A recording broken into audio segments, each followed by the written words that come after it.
जी हाँ स्टूडेंट, जैसे कि हम सभी जानते हैं कि अक्टूबर 2023 में एग्जाम देने वाले उन सभी स्टूडेंट का रिजल्ट डिक्लेयर कर दिया गया है एनआईओएस बोर्ड ने। अब रिजल्ट आने के बाद भी बहुत सारी ऐसी समस्याएं होती हैं जो स्टूडेंट को झेलनी पड़ती है और बहुत सारे स्टूडेंट इसमें कंफ्यूज हो जाते हैं।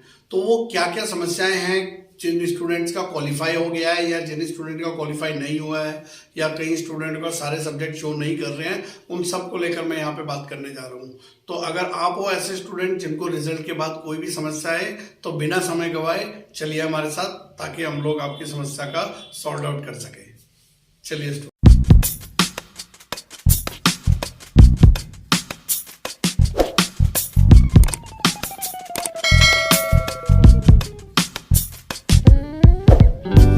नमस्कार दोस्तों, मैं दीपक सिंह गुसाई एनआईओएस एक्सपर्ट। ये चैनल है आपका वीसीआईसी गुरुजी।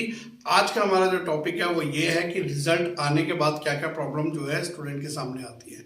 सबसे पहले तो मैं बात कर लेता हूँ उन स्टूडेंट्स की जिन स्टूडेंट्स को अभी तक कुछ सब्जेक्ट्स पेंडिंग हो गए हैं, यानी कि उन सब्जेक्ट्स में उनको या फिर एसवाईसी या एसवाईसीटी या एसवाईसीपी मिला है। तो ऐसे सभी स्टूडेंट्स को क्या अब आगे करना है उसको लेकर मैं यहाँ पे बात करने जा रहा हूँ। सबसे पहले तो बता दूं, जिन स्टूडेंट्स को SYCP मिला है, जिनके लास्ट में P है, तो इसका मतलब होता है subject yet to be clear in practical. तो यानी कि आपको प्रैक्टिकल एग्जाम दोबारा देना है उन सब्जेक्ट्स में जहां पर SYCP आया है। जिन स्टूडेंट को SYCT मिला है तो उसका मतलब होता है subject yet to be clear in theory, कि इस विषय में थ्योरी के एग्जाम को आपको अभी भी पास करना है। और जिन स्टूडेंट को SYC मिला है तो आपके सब्जेक्ट में चाहे प्रैक्टिकल है या नहीं है, आपको दोनों ही देना है, यानी कि प्रैक्टिकल भी देना है और थ्योरी भी देना है। हाँ, अगर प्रैक्टिकल सब्जेक्ट नहीं है तब सिर्फ आपको थ्योरी एग्जाम देना है। तो ऐसे सभी स्टूडेंट जिनका जो है SYC, SYCT आया है, SYCP आया है, उन सभी स्टूडेंट को बता दूं आपके लिए एक अपॉर्चुनिटी अभी भी अवेलेबल है।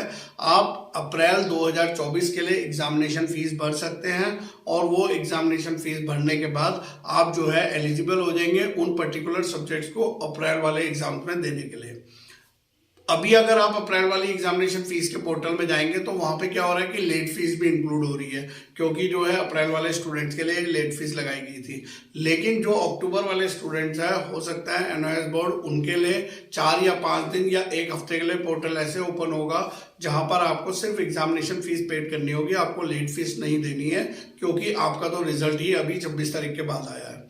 तो अब स्टूडेंट्स यहाँ पर वो वाले स्टूडेंट्स की बात करते हैं जिन स्टूडेंट्स के मान लीजिए 6 सब्जेक्ट लिए थे, अब उनके किसी एक सब्जेक्ट में SYC आया है, या 7 सब्जेक्ट लिए थे तो SYC, SYCT आया है, 5 सब्जेक्ट उनके क्वालिफाई है और नीचे पास लिखा हुआ आ रहा है। तो अगर आप में से कोई ऐसे स्टूडेंट है जिनका पास लिखा हुआ आ रहा है तो आप बिल्कुल बेफिक्र हो जाइए।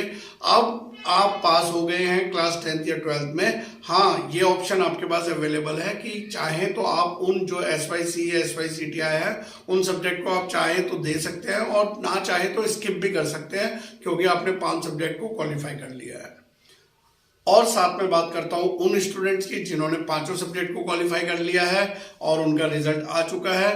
तो आप सभी को बहुत बहुत बधाई। और साथ में बताऊं कि आपकी जो मार्कशीट होगी वो 1 महीने बाद आपका जो है स्टडी सेंटर्स में आ जाएंगी। आप अपने स्टडी सेंटर से संपर्क कर सकते हैं या फिर रीजनल सेंटर से संपर्क कर सकते हैं अपनी ओरिजिनल मार्कशीट लेने के लिए। और कई से स्टूडेंट ऐसे हैं जिन लोगों को TOC कराया था, उन्होंने 2 सब्जेक्ट का, अब उसमें क्या हो रहा है कि मान लीजिए 3 सब्जेक्ट में आप पास हो गए हो और अब आप TOC करा दिया है, तो TOC के नंबर अगर वहां पे शो नहीं हो रहे हैं तो उसका कारण एक ये हो सकता है कि आपने अभी तक ओरिजिनल फेल मार्कशीट सबमिट नहीं करी है, और या फिर अगर आपने करी भी थी तो लेट करी थी। अब आपको TMA की जो माफ कीजिएगा, अब आपको TOC की लेट फीस सबमिट करनी होगी और वो लेट फीस सबमिट करने के बाद ही आपके मार्क्स ऐड करे जाएंगे, तब आपका जो है 5 सब्जेक्ट का पूरा प्रॉपर रिजल्ट वहां पर आएगा।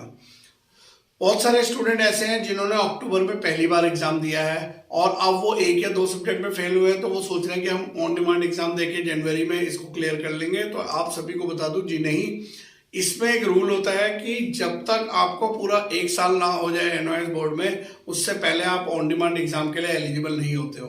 तो आप देखोगे अपने डैशबोर्ड में जाओगे तो आपके पास वहां पर कोई ऑप्शन नहीं दे रहा है आपको ऑन डिमांड एग्जाम अप्लाई करने के लिए, तो आप जो है डायरेक्टली सिर्फ अप्रैल वाले के लिए ही एलिजिबल है। हाँ, कोई स्टूडेंट ऐसे हैं जो पुराने एग्जिस्टिंग स्टूडेंट रहे होंगे जिन्होंने अक्टूबर में एग्जाम दिया और पास नहीं हुए हैं, तो जिनको 1 साल से ऊपर एनओएस बोर्ड में हो गया वो ऑन डिमांड एग्जाम्स के लिए जा सकते हैं। जनवरी, फरवरी और मार्च में ये ऑन डिमांड एग्जाम चलेंगे। बाकी सभी के लिए जो है अप्रैल वाले एग्जाम्स होंगे, पब्लिक एग्जाम। उन एग्जाम्स में आप लोग जो है दोबारा से रिपेयर करके एग्जाम देके क्वालिफाई कर सकते हैं। तो ये थी मेरी आज की जानकारी उन स्टूडेंट के लिए जिनका SYC, SYCT या SYCP आया है।